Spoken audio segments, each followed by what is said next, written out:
The relationship between the Chief Minister and the President of the Diputacion, Irene Garcia, stems back to September, when they jointly organized a lecture in San Roque by the former Foreign Minister, Miguel Ángel Moratinos.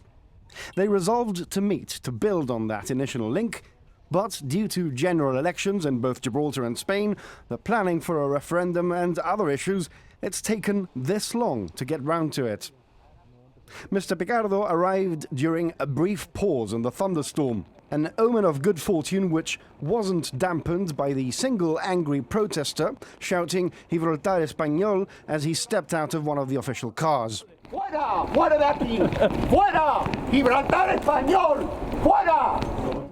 The sheer volume of national and regional press may or may not have been anticipated by the organizers, but the journalists struggled to squeeze themselves and their cameras into the small press room allocated for the event, at times creating a bit of tension as shoulders rubbed and elbows clamored for space. The content of the press conference itself revealed very little difference from many other cross-border encounters of this type, a resolution to build on culture, education and business links. What did differ was the magnitude and the sense of ceremony.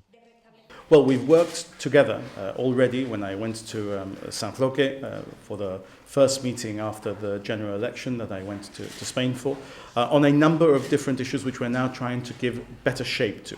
We're talking in particular now about cultural, educational and employment issues where we think that we can cooperate together for mutual benefit in a way that I think will not just be good for Gibraltar, will also be good for Cadiz generally and in particular for La Línea and San Roque around us in a way that I think will demonstrate Gibraltar's goodwill and desire for cooperation.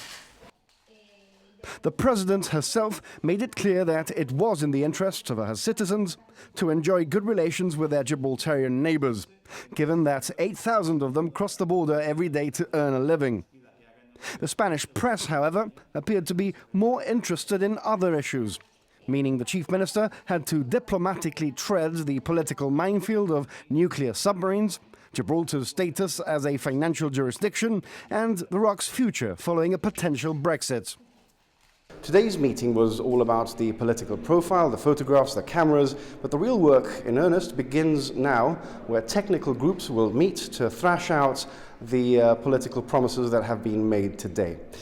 Once today's meeting was over, the press throng made its way through very wet streets to this building, the Ayuntamiento, where the Chief Minister would pay a courtesy visit to the Podemos mayor, José María González.